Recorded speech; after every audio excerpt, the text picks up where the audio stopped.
Belajar dari tokoh-tokoh Alkitab yang menginspirasi hanya di channel YouTube Faith Book. Jangan lupa subscribe dan nyalakan notifikasinya.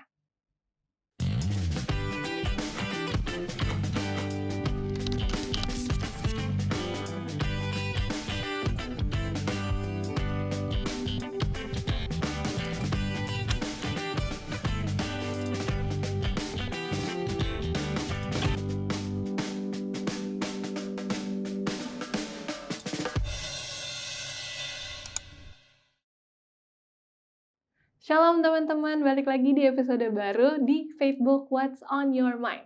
Seperti biasa kita akan membahas tokoh-tokoh Alkitab yang menginspirasi, dan kali ini aku ditemani oleh Pendeta Dedi Kurniawan. Pendeta, halo Yan. Apa kabar Pendeta? Baju kita agak sama ini warnanya. Iya ya Pendeta. Mantap. Agak satu tone ya Pendeta. Betul, kita perlu promosi biar ada yang nyumbang.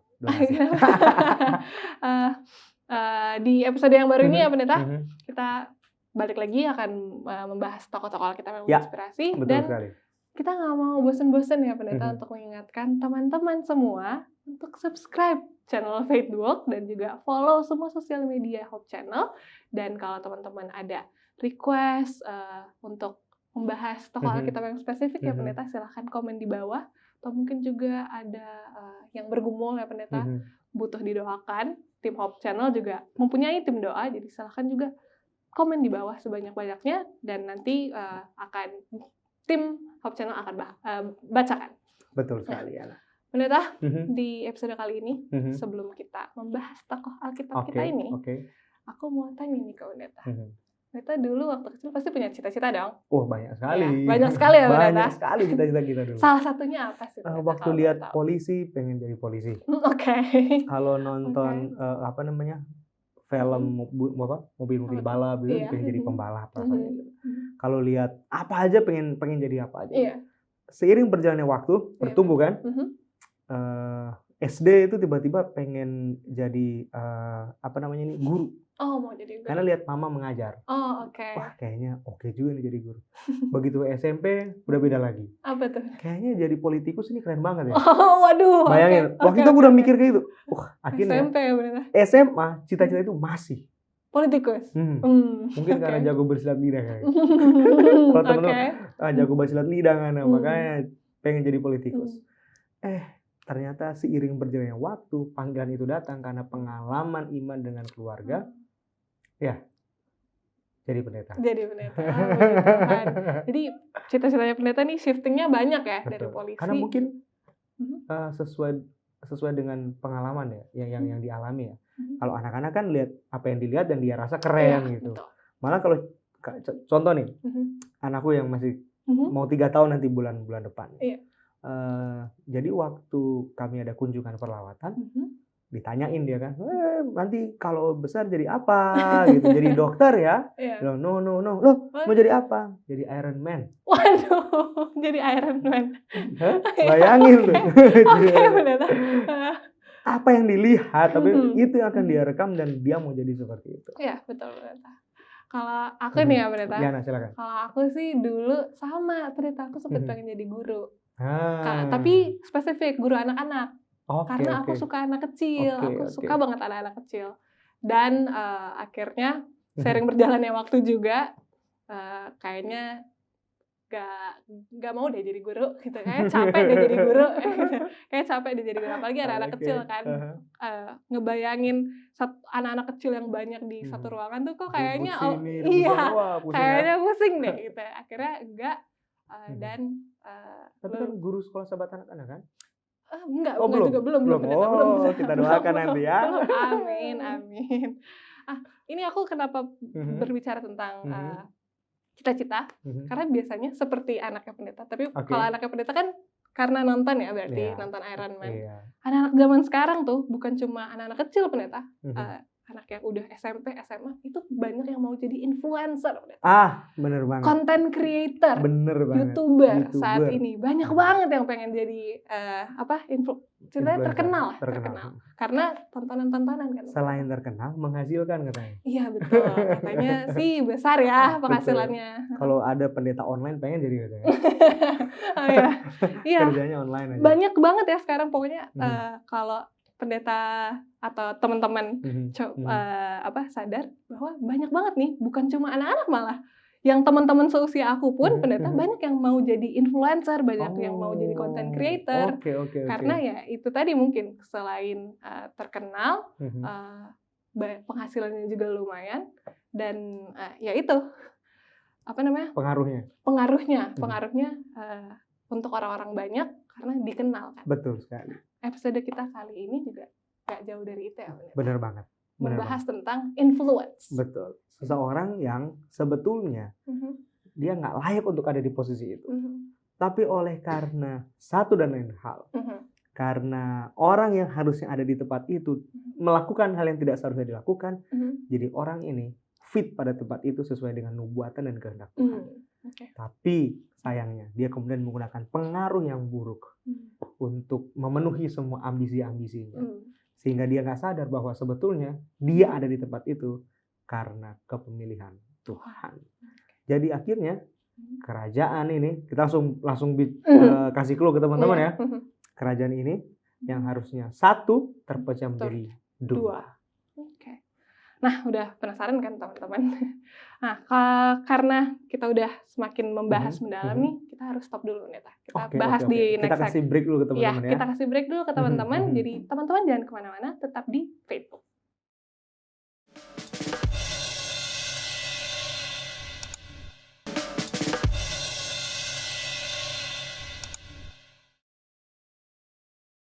Lagi-lagi di Facebook, What's on Your Mind? Jadi pendeta kita tadi udah kasih clue sedikit ya. Ini tentang kerajaan, orang dari kerajaan. Betul sekali. Dan jarang di-highlight sebenarnya pendeta. Betul sekali. Tokoh ini. Betul sekali. Karena mungkin bukan miskin informasi, sedikit informasi sehubungan dengan diri.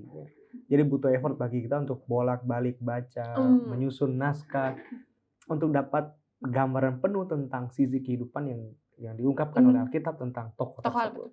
Jadi Raja Salomo, dia punya anak namanya Rehabeam. Sayangnya Rehabeam yang telah dipersiapkan oleh Salomo untuk menjadi raja, gagal untuk menjadi sosok raja yang dapat menggantikan ayahnya, sehingga figur ayahnya itu tiba-tiba saja hilang di hadapan bangsanya, dan Rehabeam juga kehilangan fondasi yang kokoh untuk jadi suksesor ayahnya. Jadi kerajaan itu terpecah menjadi dua. Rehabeam dapat yang 2, sementara yang 10 suku lainnya, 10 suku lainnya diberikan kepada tokoh yang akan kita bahas kali ini. Dia adalah Yerobeam. Sebelum kita akan bahas tentang sisi kehidupan dari Yerobeam. Waktu sekolah dulu, recall nih, berapa puluh tahun lalu waktu sekolah ya. Pasti kan ada banyak pengajaran dari guru-guru kita yang berkesan ya. Nah, ada satu guru yang aku nggak bisa lupa waktu SMA dulu, namanya Sir Denny Maramis. Kalau Sir Denny nonton ini nggak bisa lupa. Kenapa? Karena profil guru ini lucu banget. Lucu. Beliau ngajar kelas-kelas yang sulit ya, kayak kimia, fisika, kelas-kelas yang ngantuk ya.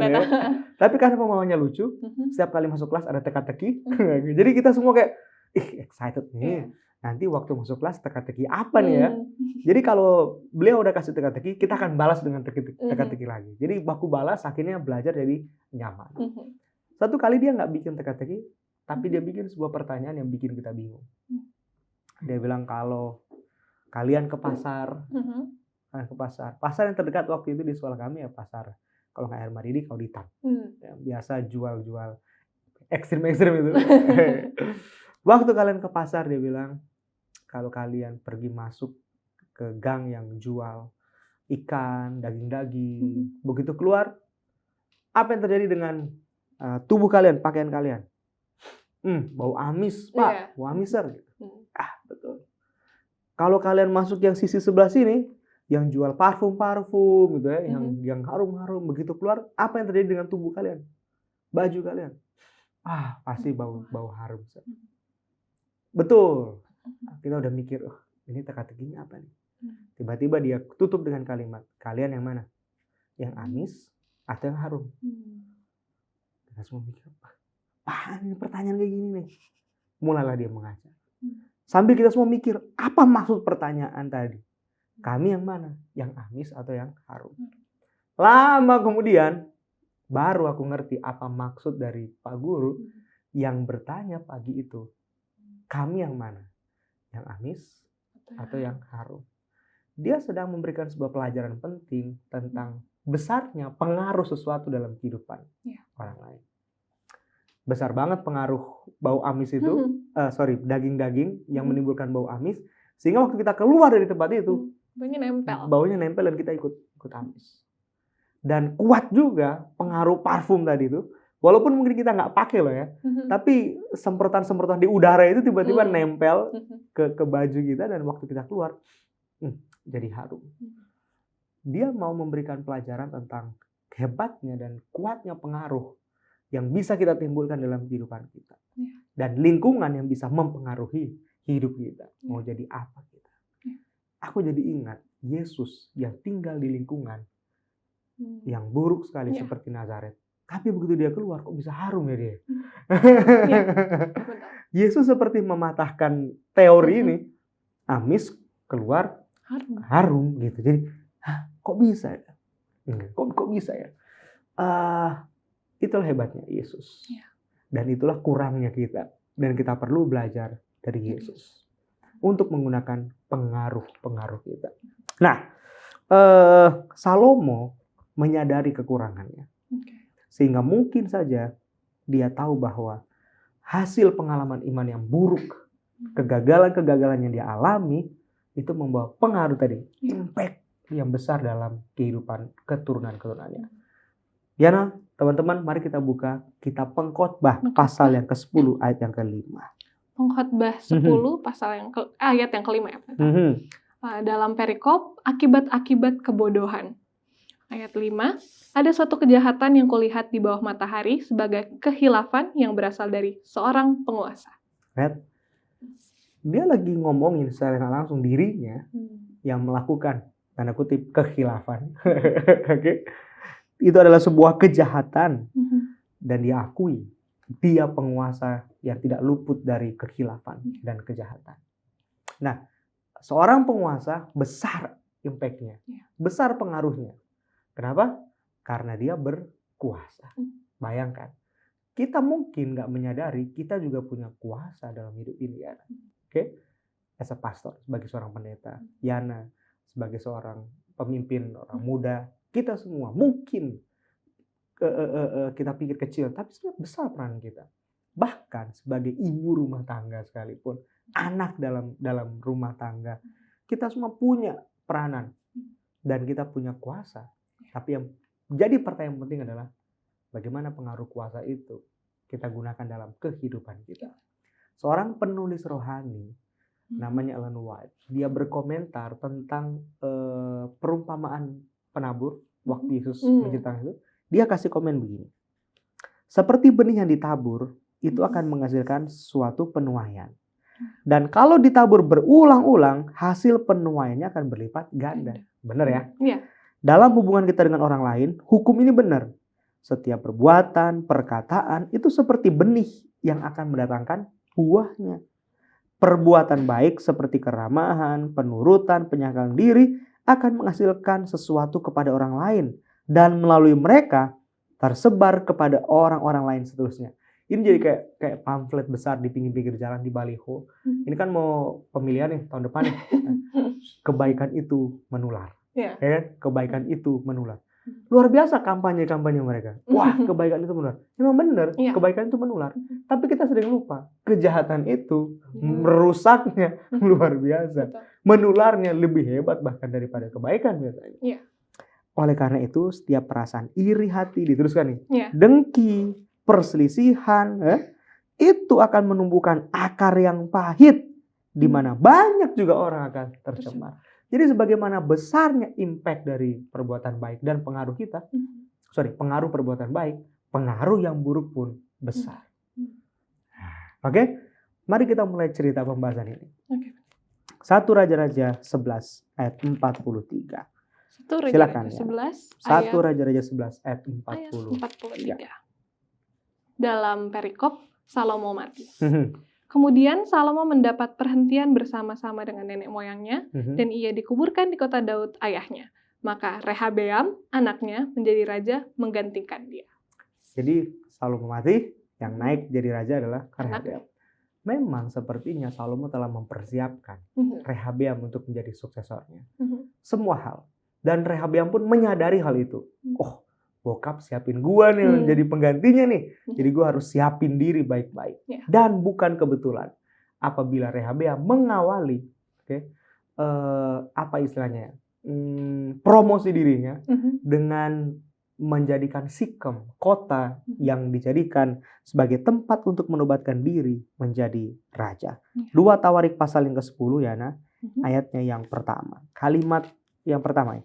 2 Tawarik 10. 2 Tawarik 10 ayat yang pertama. 2 Tawarik 10 ayatnya yang pertama dengan judul perikop pecahnya kerajaan itu. Kemudian Rehabeam pergi ke Sikem sebab seluruh Israel telah datang ke Sikem untuk menobatkan dia menjadi raja. Lihat Sikem. Kenapa dipilih Sikem? Karena di Sikem Daud Daud dinobatkan menjadi raja atas Israel. Jadi dia rebut Sikem, dia rebut hati semua orang Israel. Jadi Rehabeam mau mengulangi sukses opungnya, si opanya gitu. Opungnya dulu sukses di Sikem, aku harus ke sana. Jadi dia mau melakukan atau mengikuti jejak kesuksesan dari opanya, si opung Daud. Kesanalah dia, kesana dia. Jadi hebat sekali loh dia, hebat sekali. Tapi sayangnya adalah apa yang ditinggalkan oleh Salomo? Kerja rodi, ingat membangun bait suci dan istananya. Alkitab menulis kerja rodi loh. Artinya kerja paksa dan kerja berat. Kita tahu di balik hikmat dan kebijaksanaan Salomo ada kerja rodi. Dan Rehabeam melakukan hal yang lebih buruk daripada apa yang Salomo lakukan. Dia bikin lagi kerja yang lebih berat. Dia pungut upeti yang lebih besar daripada yang dilakukan oleh Salomo. Akhirnya rasa kepercayaan rakyat itu hilang dari Rehabeam. Muncullah pemberontakan di mana-mana. Dan hal itu kemudian membuat Tuhan akhirnya memenuhi pesan dan janjinya yang diucapkan kepada Salomo. Salomo, kamu nggak nurut, kerajaan ini akan terpecah. Kerajaan ini mungkin akan jatuh ke tangan anakmu, tapi ingat, 10 suku lainnya akan jatuh ke tangan Jerobeam. Yang notabene bukan siapa-siapa. Dia hanya seorang hamba. Tapi Alkitab menulis, Jerobeam itu seorang yang sangat tangkas. Kita baca dulu 1 Raja-Raja 12 ayat yang 15. 1 Raja-Raja 12 ayat yang ke-15. Jadi raja tidak mendengarkan permintaan rakyat sebab hal itu merupakan perubahan yang disebabkan Tuhan. Supaya Tuhan menepati firman yang diucapkannya dengan perantaran Ahia, orang Silo, kepada Yerobeam bin Nebat. Dan akhirnya Tuhan menepati janjinya kepada Jerobeam bahwa 10 suku Israel akan dipimpin dan diperintah oleh Jerobeam. Jadi harusnya Rehabeam belajar bahwa harta, tahta, ya mungkin saja wanita, nggak diceritakan dalam hidup Rehabeam, itu yang menjatuhkan ayahnya. Harusnya Rehabeam belajar. Dia nggak perlu kejar-kejar lagi harta. Untuk apa lagi? Kurang harta yang ditinggalkan sama bapaknya. Dia mau kejar tahta, dia sudah duduk di atas tahta. Apalagi yang dia mau capai. Jadi Jerobeam memanfaatkan situasi tersebut. Lagi rusuh-rusuh, dia dapat hati dari 10 suku yang lainnya. Akhirnya Jerobeam diangkat menjadi raja. Nah, momen ini penting. Kenapa momen ini aku bilang penting, Yana dan teman-teman? Karena kemudian Rehabeam tidak dapat meluluhkan hati bangsa Israel, tidak dapat meredam pemberontakan, sampai utusan yang diminta untuk melihat apa yang dilakukan oleh orang-orang pemberontak ini dilempari batu, dan hampir saja Rehabeam juga mati dilempari batu pada waktu itu. Jadi Rehabeam udah nggak berdaya. Jadi Yerobeam seperti aji mumpung.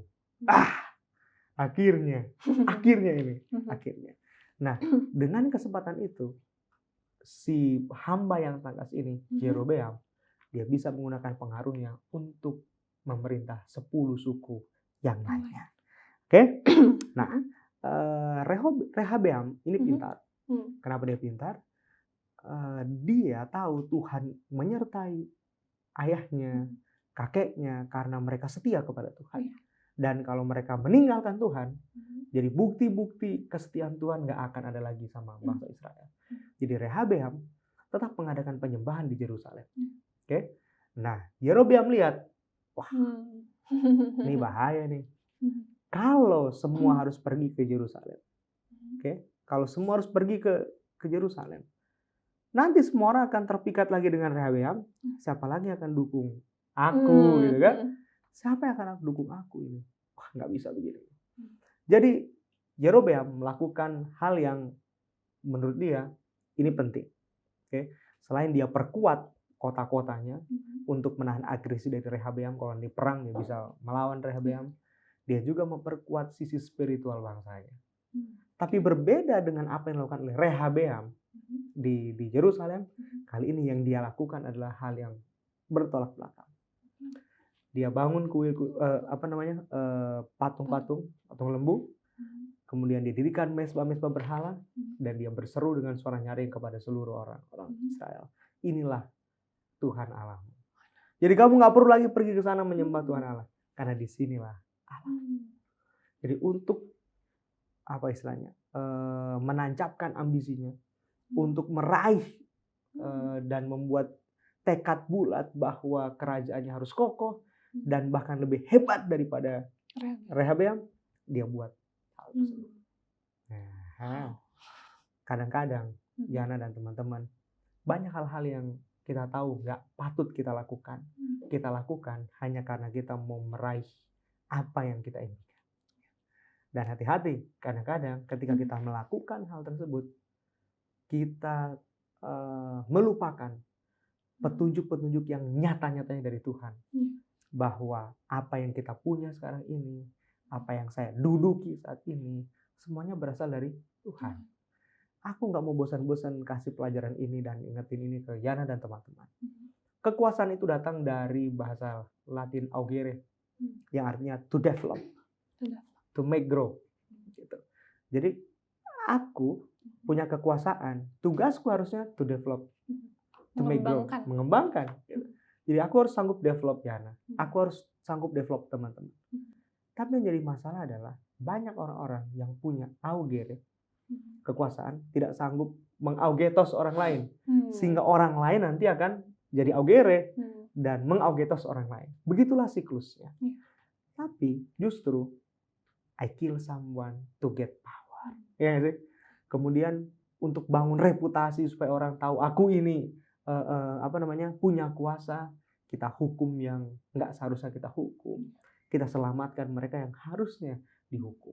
Jadi untuk mengejar apa yang kita ingin kejar, kadang-kadang kita melakukan hal yang tidak seharusnya kita lakukan.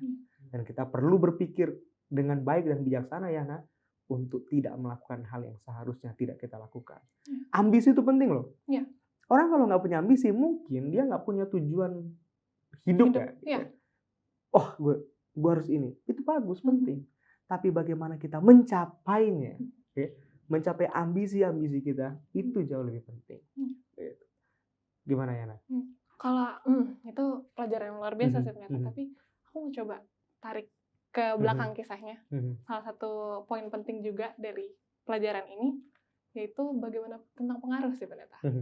Yaitu, dan ini pendeta, apa yang akhirnya dilakukan oleh Rehabeam dan Yerobeam ini kan karena kesalahan yang dilakukan oleh Salomo. Ya.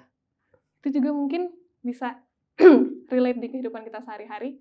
Kita sebagai manusia biasa pendeta tidak luput dari kesalahan-kesalahan. Kadang kesalahan-kesalahan kita itu mendatangkan resiko. Betul. Resiko yang secara tidak sadar itu akhirnya berlaku kepada orang lain.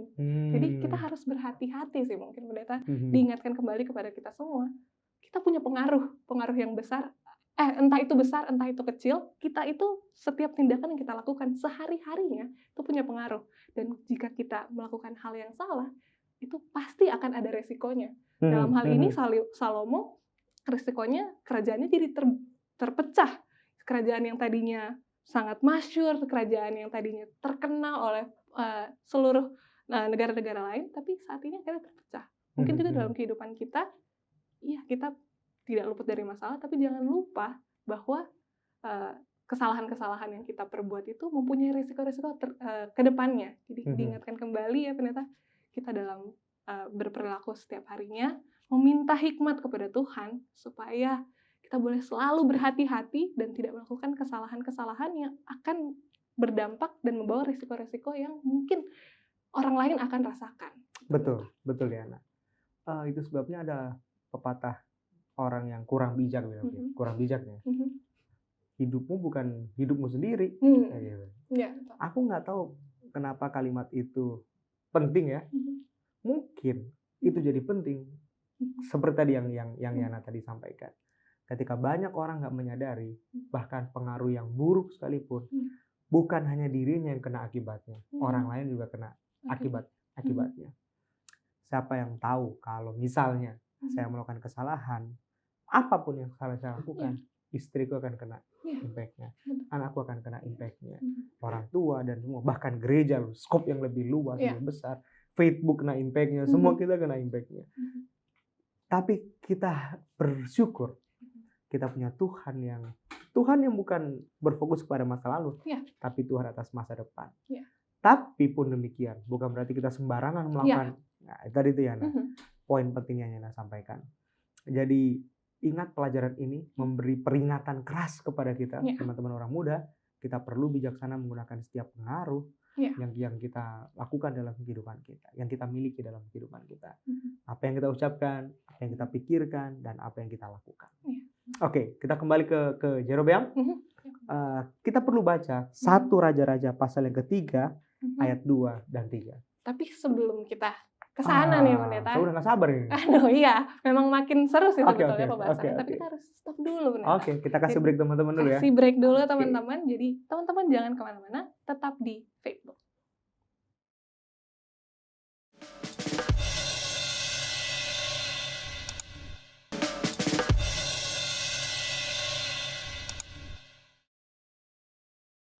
Login lagi di Facebook What's on Your Mind.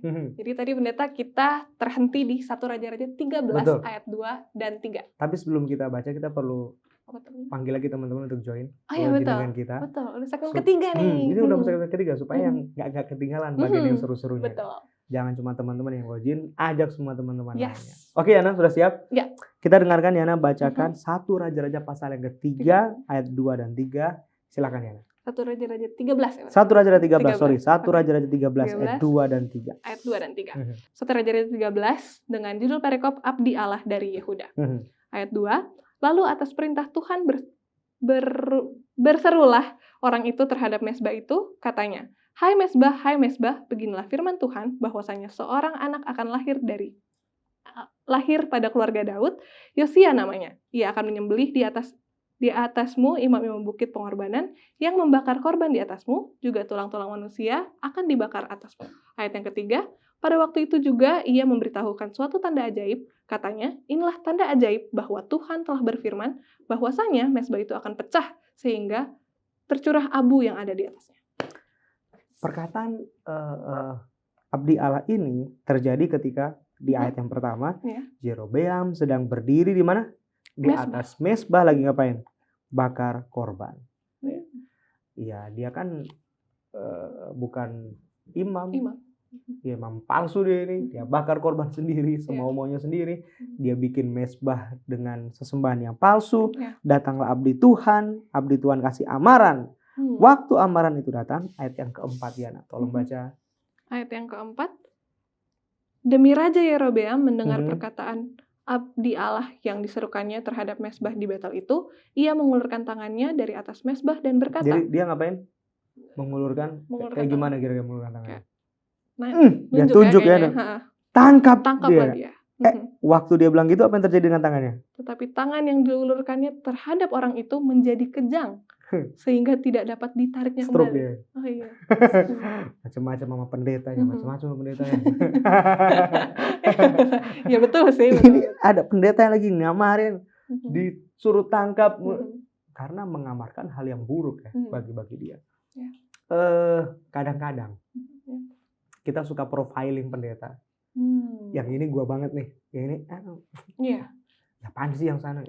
kita lupa bahwa dia adalah utusan Tuhan dan Tuhan telah mengurapinya. Terlepas seorang utusan Tuhan itu punya banyak kekurangan ya. Tapi ingat, setiap amaran-amaran yang disampaikan, boleh jadi itu adalah pesan yang Tuhan mau sampaikan kepada kita. Dan ketika Yerobeam mendengar pesan itu, harusnya dia ingat bahwa dulu gua dapat pesan. Salomo itu akan jatuh tatanya dan diberikan kepadaku. Sekarang kok pesan yang sama datang kepadaku ya? Jadi artinya Yerobeam tahu bahwa akhir dari tahtanya, akhir dari hidupnya sekalipun, udah gak lama. Siapa sih yang mau dapat pesan kayak gitu ya? Siapa juga mau ditegur dan dipermalukan di hadapan banyak orang? Ya gak ada yang mau. Tapi harusnya pengalaman ini membuat Yerobeam sadar. Gitu. Sadar Yerobeam. Tapi dia gak sadar kan? Justru dia sampai akhirnya stroke ya, nggak tahu ini stroke atau apa ini, sampai nggak bisa digerakin, kering. Yerobeam minta ampun, dia datang sama Nabi Allah itu, tapi nggak ada pengampunan buat dia, karena sebetulnya percuma. Kenapa? Di cerita itu nanti diceritakan kembali bahwa Yerobeam akhirnya membuka kesempatan bagi siapa saja untuk jadi imam. Jadi hebat sekali Yerobeam ini, dia halalkan semua cara. Bahkan untuk penyembahan yang palsu sekalipun.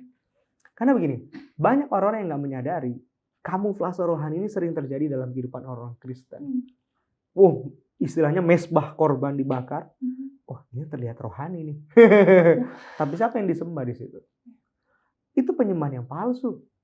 Mungkin kita menyerukan nama Tuhan, tapi Tuhan mana yang kita sembah?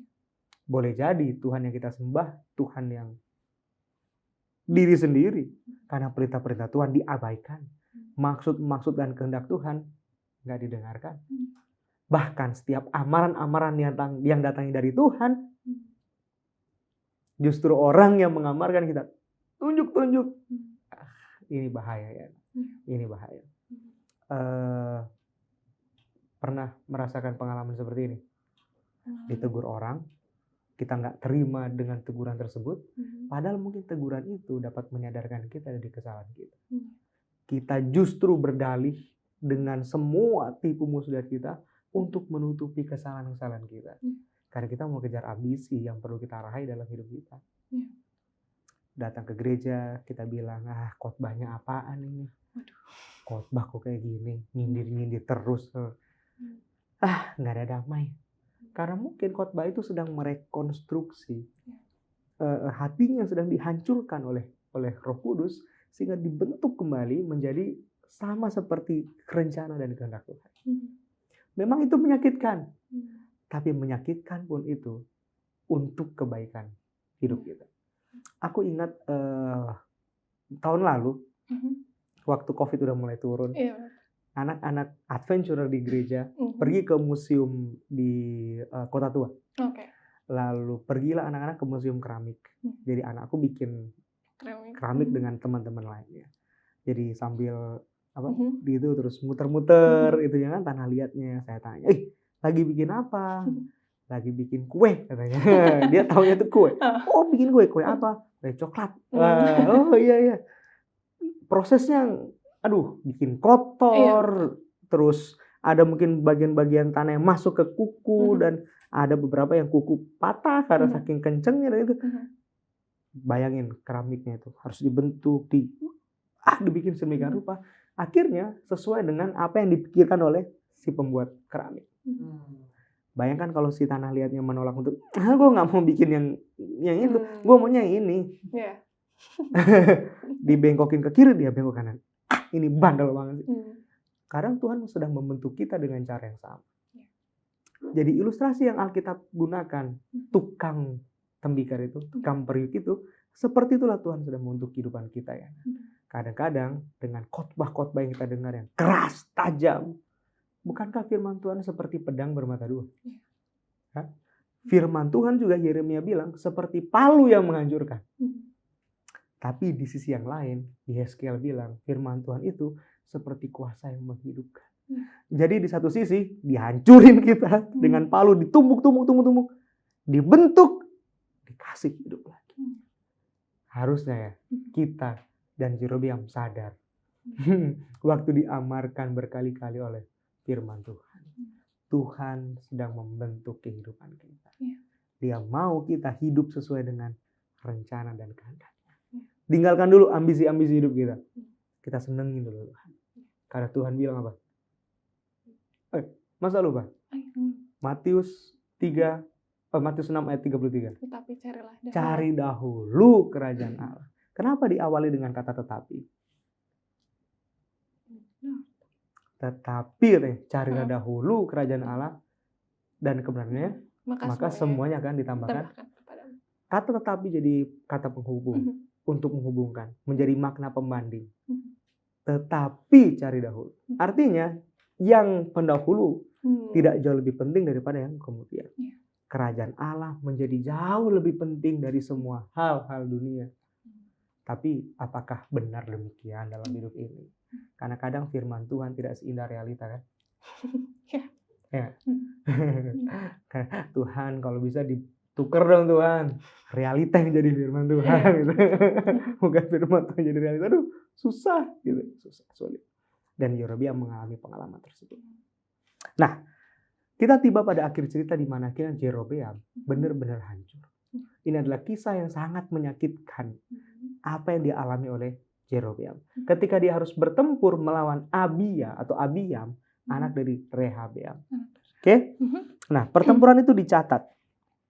Oke, di 1 Raja-Raja pasal 15. 1 Raja-Raja pasal 15. Dan 2 Tawarik pasal 13. Oke, di 1 Raja-Raja pasal 15. Boleh lihat perikopnya berjudul apa itu Yana? Abiam Raja Yehuda. Abiam Raja Yehuda. Jadi Abiam Raja Yehuda mau berperang melawan Yerobeam.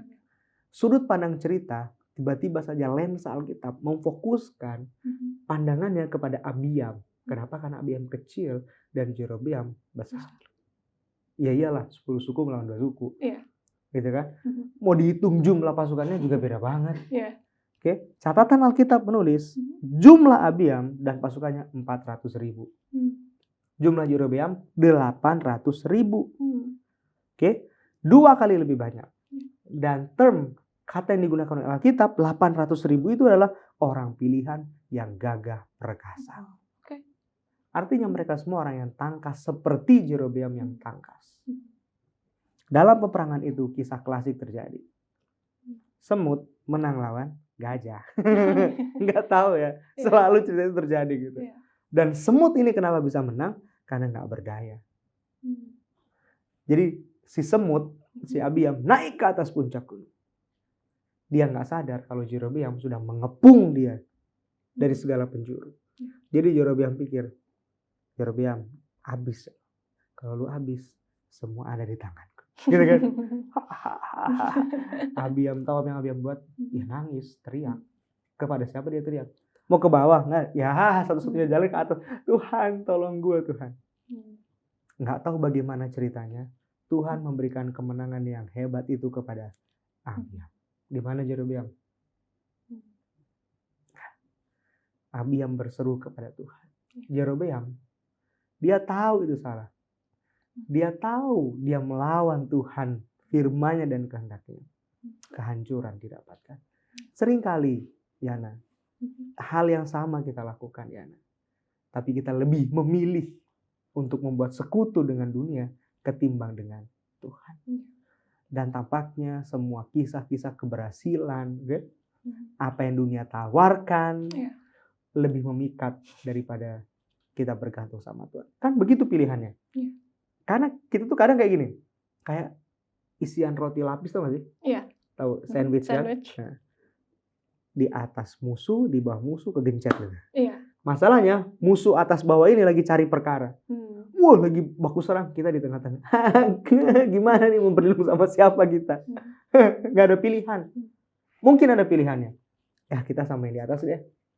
Kalau kita berpihak sama di atas, yang di bawah serang kita. Kalau kita pihak di bawah, wah di atas serang kita. Atau kita sama Tuhan aja.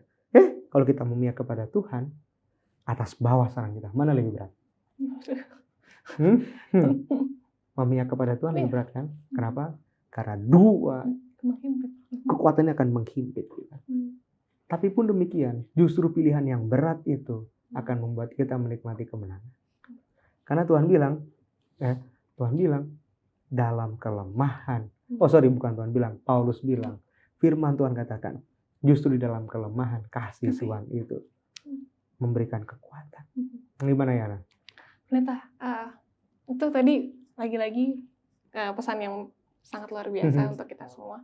Aku ini Pendeta, ada satu poin yang aku mau coba untuk highlight juga Pendeta.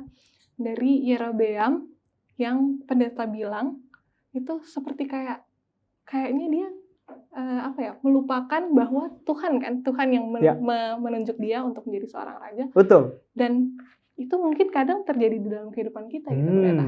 Kadang kita lupa bahwa penyertaan Tuhan, kadang kita lupa bahwa karena mungkin terlalu banyak. Kalau Yerobeam kan dia raja, dia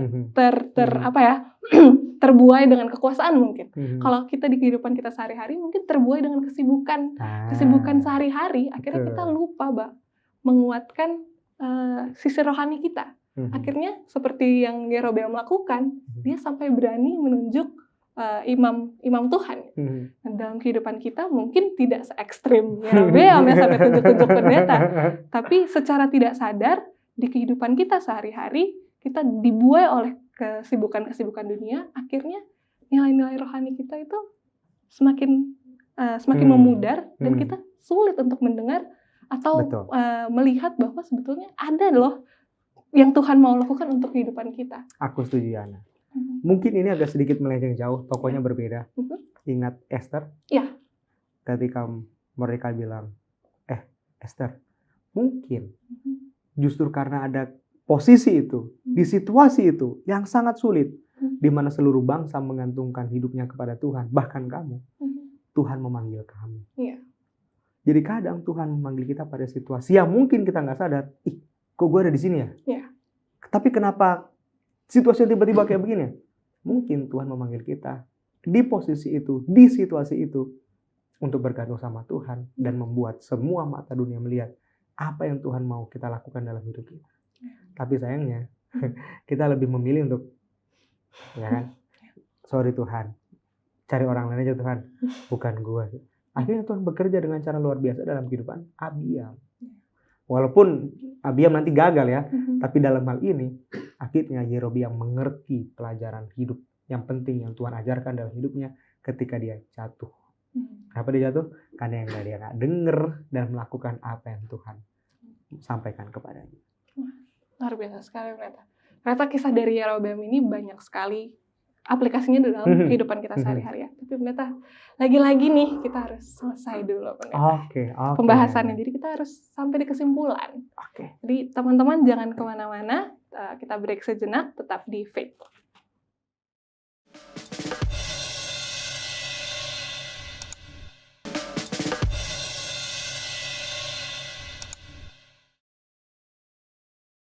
Lagi-lagi di Facebook What's on Your Mind. Kita udah di segmen terakhir nih ya Pendeta. Betul, kita ya, harus kesimpulan ya Pendeta. Banyak kesimpulan yang bisa kita pelajari dari kehidupan Yerobeam. Walaupun mungkin singkat pembahasan yang kita buat di episode kali ini Yana. Tapi aku kasih kesempatan Yana dulu. Satu atau dua kesimpulan Yana sebelum aku bungkus nanti Yana untuk teman-teman. Kalau dari aku pribadi ya Pendeta. Karena tadi di awal sekali kita itu ngomongin tentang influencer ya, betul. Nah, mungkin kita nggak seterkenal influencer yang ada di sosial media, tapi sebetulnya kita itu juga bisa jadi influencer kecil buat orang-orang lain. Kisah Yerobeam ini, kisah Salomo, Yerobeam, Rehabeam ini mengingatkan kembali kepada kita bahwa setiap tindakan yang kita punya itu memiliki pengaruh. Atau dalam tanda kutip ya kita influencer gitu. Dan diingatkan kembali kepada kita juga bahwa kedekatan kita bersama Tuhan itu akan menjadikan karakter kita untuk menjadi influencer yang boleh mendekatkan orang lain kepada Tuhan. Amin. Aku mau membangun narasi dari apa yang tadi Yana sampaikan di kesimpulan yang terakhir tadi. Teman-teman, tanpa ambisi mungkin hidup ini hambar ya. Capai apa yang kita perlu capai dengan ambisi yang kita punya, tapi dalam konteks yang positif ya. Karena ada buku Christ Object Lesson halaman 120 bilang begini. Kalau ada ambisi yang perlu kita pupuk dalam hidup kita sehingga kita dapat mencapai sesuatu, itu adalah ambisi untuk memiliki keserupaan karakter seperti Yesus dan memperluas kerajaannya. Jadi teman-teman, kita perlu ingat bahwa inilah ambisi yang perlu kita miliki dalam kehidupan kita.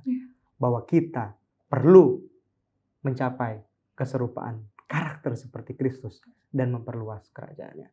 Apapun yang kita miliki pada saat ini, itu adalah titipan dari Tuhan. Seperti Tuhan menitipkan kekuasaan kepada Jerobeam. Tapi sayangnya Jerobeam gagal memanfaatkan apa yang Tuhan telah titipkan dalam kehidupannya. Kita nggak boleh mengulangi kegagalan Jerobeam. Kita harus dengan bijaksana melakukan yang dapat kita lakukan dengan semua berkat yang Tuhan telah berikan dalam hidup kita. Untuk memperluas kerajaannya dan memiliki keserupaan karakter seperti Kristus. Boleh kita berdoa ya? Silakan. Mari kita berdoa. Tuhan, bagaimana caranya kami bersyukur kepadamu Tuhan. Karena rasanya ungkapan saja tidak sanggup untuk mewakili rasa syukur dan sukacita kami kepadamu. Untuk semua hal yang telah Engkau lakukan dalam kehidupan kami. Bahkan Tuhan, untuk hal-hal yang tidak dapat kami selami dan kami pikirkan, Engkau sungguh dahsyat dan luar biasa. Tuhan Yesus yang baik, terima kasih untuk kesempatan indah. Kami boleh belajar dari kehidupan Jerobeam yang gagal memanfaatkan kuasa yang telah Engkau berikan dalam kehidupannya hanya karena ambisi-ambisi dan hal-hal yang dia ingin capai dalam hidupnya yang tidak sesuai dengan agenda Tuhan. Ajar kami Tuhan untuk tidak melakukan hal yang sama. Dan ajar kami Tuhan untuk selalu mengutamakan agenda Tuhan dalam hidup ini. Kalau ada hal-hal yang perlu kami capai adalah kesempurnaan karakter seperti karakter Kristus. Dan memperluas kerajaan Kristus lewat pekerjaan yang Tuhan telah tanggung jawabkan kepada kami. Profesi apapun Tuhan, pekerjaan apapun yang kami lakukan, ajar kami untuk menyiarkan kabar baik tentang Kristus. Karena sambil kami bekerja dalam pekerjaan bersama dengan Kristus, karakter kami sedang dibentuk oleh Kristus. Berkati Yana dan semua teman-teman Facebook yang hari ini, pada episode ini Tuhan bergabung. Kiranya kasih Kristus selalu menuntun langkah kehidupan kami. Agar dengan hikmat surga kami boleh memutuskan dan menimbang segala hal yang suci dan benar di hadapan Tuhan. Sehingga keberuntungan, kesejahteraan akan menjadi bagian kami seumur hidup kami. Tuhan, bertatalah dalam hati dan pikiran kami. Agar hidup kami boleh memancarkan terang-Mu yang suci. Sehingga impact, pengaruh kehidupan kami adalah pengaruh kehidupan yang dapat menyelamatkan kehidupan orang lain. Inilah doa kami, sempurnakan dalam nama Tuhan Yesus kami berdoa. Amin. Pendeta, terima kasih banyak Pendeta untuk pembahasan di episode kali ini. Banyak sekali ya hal-hal yang bisa kita praktekkan dalam kehidupan kita. Amin. Pendeta, kita nggak lupa-lupa nih Pendeta untuk ingetin teman-teman. Harus diingetin, harus diingetin sebelum kita lokal ya. Ingetin teman-teman kita ya. Teman-teman, jangan lupa untuk subscribe channel Facebook ini dan juga seluruh sosial media dari Hope Channel. Dan apabila teman-teman punya request secara khusus nih, mau tokoh Alkitab lain yang mau dibahas di episode Facebook, silahkan komentar di bawah. Betul. Begitu juga ini ternyata ya, request doa, minta didoakan. Tim Hope Channel punya tim doa, jadi teman-teman juga silahkan komentar di bawah. Betul. Jangan lupa like, komen dan share. Iya, share, betul juga. Supaya teman-teman yang lain boleh diberkati dengan episode-episode Facebook ya. Amin. Jadi mungkin itu aja ya Pendeta. Sampai ketemu lagi di episode selanjutnya Yana. Dan teman-teman, Tuhan Yesus memberkati ya. Dadah.